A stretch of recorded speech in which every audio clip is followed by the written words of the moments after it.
What's going on, everybody? Welcome back to the Weber Kettle series brought to you by Fogo Charcoal here on Chuds BBQ. My name is Bradley Robinson, and today we're making some individually grilled St. Louis cut pork ribs. Coming up!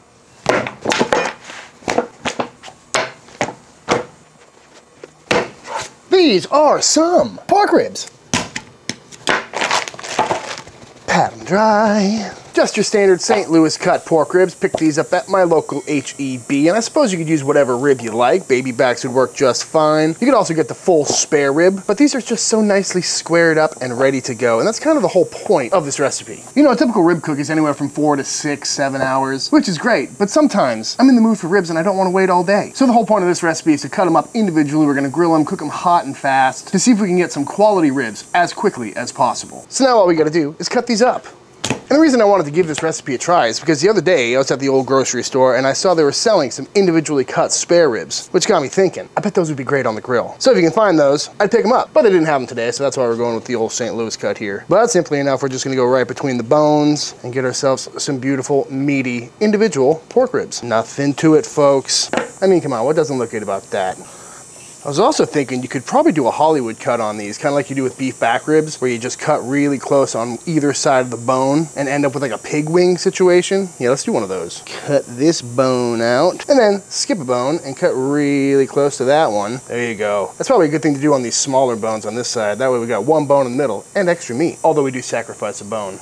Look at that tiny little guy. Yeah, nice and meaty. Square off this end. And there we have it. Some beautiful meaty ribs on this side and some nice little Hollywood cut style on this side. Let's get these seasoned up. As far as seasoning goes, you can do whatever you want. These are ribs. You know, any pre-made rub would be fantastic. Salt, pepper, garlic would be just as good. But today I'm going on with some good old-fashioned Chud rub. This is a Texas-style rub that I make. It's very pepper-forward, made with some kosher salt in there. So it's a little bit more coarse than your typical rub. But it's mostly salt, pepper, a little bit of garlic, some other savory spices. And it's great on ribs. I'm not gonna go on with any slathers or anything like that today, although again, these are ribs, you can do whatever you want. I'm also leaving the membrane on. I know some people are super anti-membrane, but we're cooking these hot and fast. I don't think that membrane is going to be a problem, and I'm not worried about it. But simply enough, nice heavy coating on all sides. One of the benefits of pre-made rubs is usually the salt is dialed in, so you can go on nice and heavy and not have to worry about over-seasoning. And like I mentioned, we're going for quick and easy today, so grab whatever rub you like. Or you can pick yourself up some Chud rub. It's on my website. Get a little extra on the board here because you know what's happening next, folks. Can't forget the sides. Come on. Oh yeah, just gonna get these all tossed up. Why not? Looking good to me. Let's fire up the pit.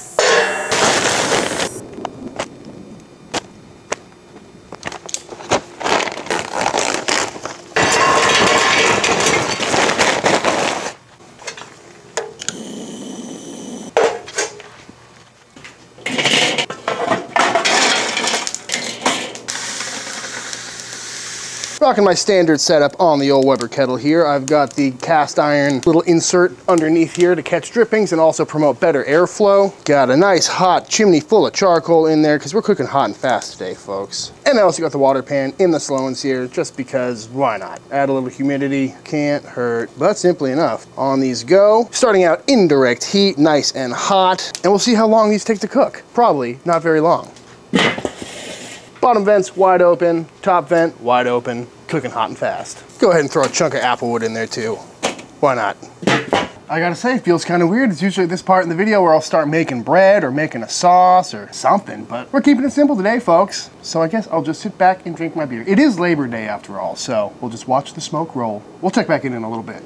35 minutes later, let's check in on these ribbies. Ooh, looking good. Got some lovely color on there, folks. Let's see what they're reading. Right around 160, 165, which is exactly what we're going for, because now we're gonna grill them off. Once they've been cooked up, we got that bark set on there real nice. We know that rub is gonna stay on. Now we're gonna grill them, get some color on there, get some extra flavor, and bring them closer to 200 degrees a lot quicker. I love grilled ribs, folks. I tell you what, but we gotta be careful because we don't wanna burn them at this point. Ooh. Because what doesn't look good about that, folks? Am I right?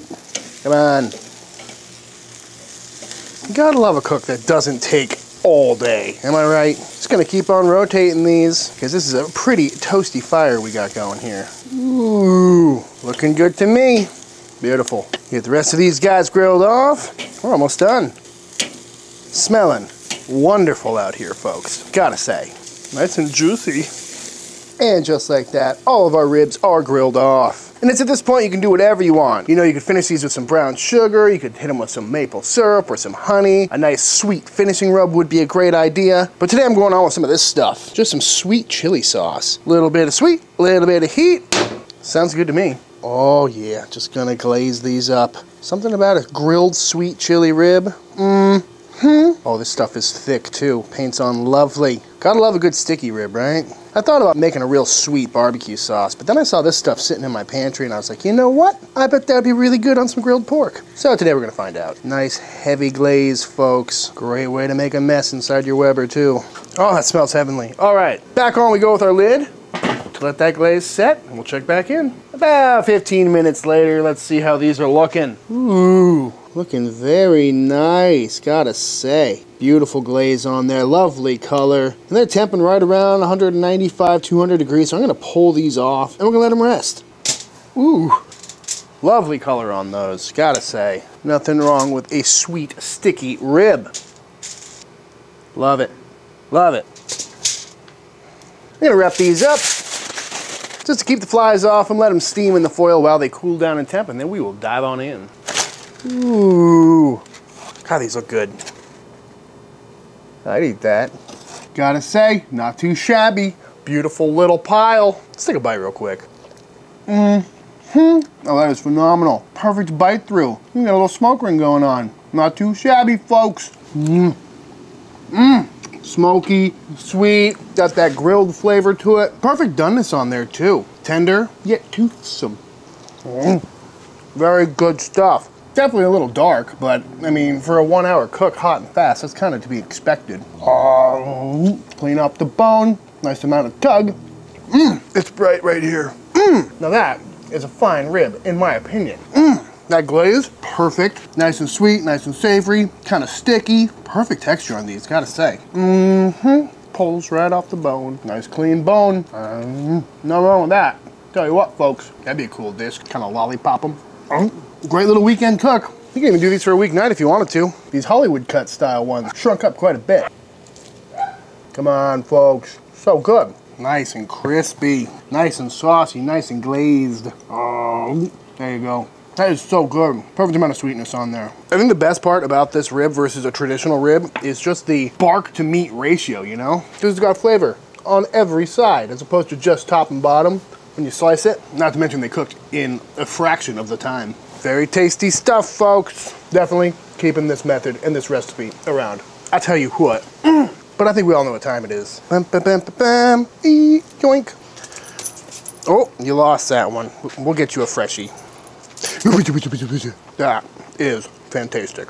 You got that smoke on there. You got that grilled flavor on there. Nice and sweet. It's just good. All right, y'all, and that is it. That is how to make some individually cut sweet chili ribs. I highly recommend giving this one a try. That was absolutely fantastic and honestly way better than I thought it was gonna be. You know, flavor-wise, it was a lot more like eating a rib tip or a burn end or something. Very tasty stuff, and I can see this recipe going well with a whole bunch of different rubs and spices. But that being said, if you enjoyed this video, let me know by hitting that subscribe button. Let YouTube know by dropping a like on this video. If you give this recipe a try for yourself, be sure to tag me on Instagram at Chuds BBQ. I'd love to see what y'all are cooking. Big shout out to all the Patreon members. Thank you for supporting Team Chud and allowing me to keep making all these videos. And until the next time I see you, please go cook something outside.